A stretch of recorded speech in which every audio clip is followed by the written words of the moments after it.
আমি এখন আছি আমার শ্বশুর বাড়িতে, আর আমার হাতে কাটার সময় আমার শ্বশুর বাড়ির সবাই অনেক পছন্দ করে। তাই আমার ইচ্ছে হলো আমি আজকে তাদের সবাইকে হাতে কাটা সেউ বানিয়ে খাবো। এদিকে আমার ননদ আমাকে লতি পাইয়ে দিচ্ছে, আর এই লম্বা লম্বা লতি থেকেই হয় ছোট ছোট সেউ। এই হচ্ছে লম্বা লম্বা লতি, চালের গুঁড়া সিদ্ধ করে কাই করে তারপর লম্বা লম্বা লতি করা হয়। আর এই লম্বা লম্বা লতি থেকে তৈরি হয় এই ছোট ছোট সেউগুলো, একটু হাতে পেঁচে পেঁচে করতে হয়।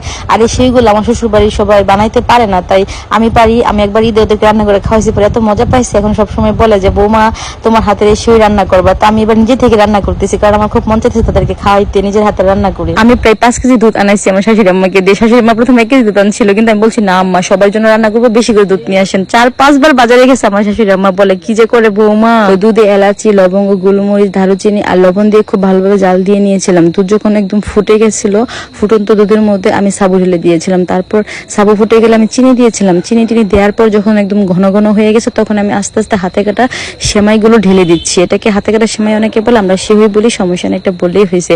তো এখন প্রায় অনেকটা হয়ে গেছে, আমি টেস্ট করবো যে আসলে কেমন হয়েছে, মিষ্টি টিষ্টি ঠিক আছে কিনা। কারণ আমার কাছে ভালো না লাগলে কাউকে আমি খাইতেই দিব না, কারণ আমার কাছে ভালো না লাগলে কারোর কাছে ভালো লাগবে না, আমি ভালো করে জানি। এখন হয়তো রান্নাঘর দেখে অনেকে বলবেন যে রান্নাঘরের এই অবস্থা কেন। আসলে আমার শ্বশুর নতুন বাড়ি করবে, তো তাই পুরনো বাড়ি রান্নাঘর সব ভেঙে ফেলছে, তাই চাচির চালের নিচে একটা জায়গা আমরা বেছে নিয়েছি শুধু রান্না করার জন্য।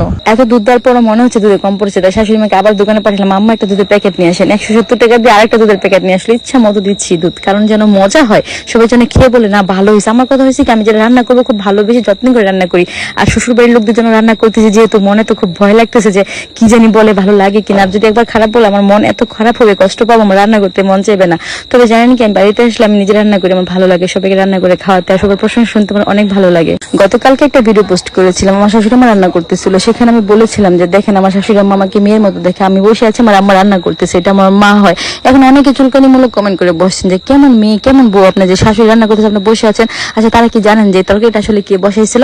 আমি নিজে বসেছিলাম। আমি যখন গ্রামে আসি আমি নিজে ভালোবেসে রান্না করি। শাশুড়ি আম্মা বলে যে বৌমা তাহলে তুমি রান্না করো, আমি জুগিয়ে দিই। যে আম্মারা পাশে থেকে জুগিয়ে দেয়, এত কাজ করে, আপনারা কিন্তু কেউ সেটা ভিডিও করে দেখান না, শুধু বলেন কি নিজেই কাজ করি। অনেক বউরা আছে, আমরা আছে, শুধু আমাদের ভিডিও দেখাই, শাশুড়ি আমাদের দেখাই না যে তারা যে কাজ করতেছে আমাদের সাথে হেল্প করে, তোরা ভালোবাসে দেখায় না। কিন্তু আমি দেখাই, আমি চাই আমার শাশুড়ি মাঝে ভালোবাসে আপনারা দেখেন। আবার অনেকেই বলছেন নতুন নতুন তো তাই শাশুড়ি মা এত ভালোবাসে। শুনে নতুন নতুন আমাদের বিয়ে প্রায় 2 বছর হয়ে গেছে, আর আল্লাহর রহমতে আমাদের ভালোবাসা এখন একটু নষ্ট হয়নি, আগামী তো হবে। শুনেন, সব বউরাও এক হয় না, আর সব শাশুড়িরা এক হয় না। শাশুড়ি মায়ের ভালোবাসা পেতে হলে বউকে ওই রকম হতে হবে, যোগ্যতাটুকু অর্জন করতে হবে, শাশুড়ি আমার মনের মতো হতে হবে, তাই না? সব শাশুড়ি এক হয় না। শাশুড়ি মায়ের ভিতর থেকে যে মা নামক যে মাতৃত্বটা আছে সেটাকে জাগিয়ে তুলতে হবে, আর ওই রকম বউ হতে হবে, তাহলেই না প্রত্যেকটা শাশুড়ি পুরো মাই হবে। আবার অনেক বউ আছে মন প্রাণ উজাড় করে শাশুড়িকে ভালোবাসে, জীবনটা শেষ করে ফেলে শাশুড়ি ভালোবাসা পাওয়ার জন্য, তারপরও না শাশুড়ির মন পায় না। আর ওই রকম হারামে শাশুড়িদের চিনতে না বছরের পর বছর সময় লাগে না, দেখবেন আপনার বিয়ের পরের দিনই তার আসল রূপ দেখিয়ে দেয় ইনশাল্লাহ। কারো ভাগ্য দেখে চুলকানিমূলক কমেন্ট করবেন না, জ্বলবেন না। আমি প্রথম থেকেই না, আমাদের বিয়ের 2 বছর হয়ে গেছে, আমার শাশুড়ি এখন ওই রকমই আছে। যদি শাশুড়ি খারাপ হতো এটা প্রথমে বোঝা যাইত।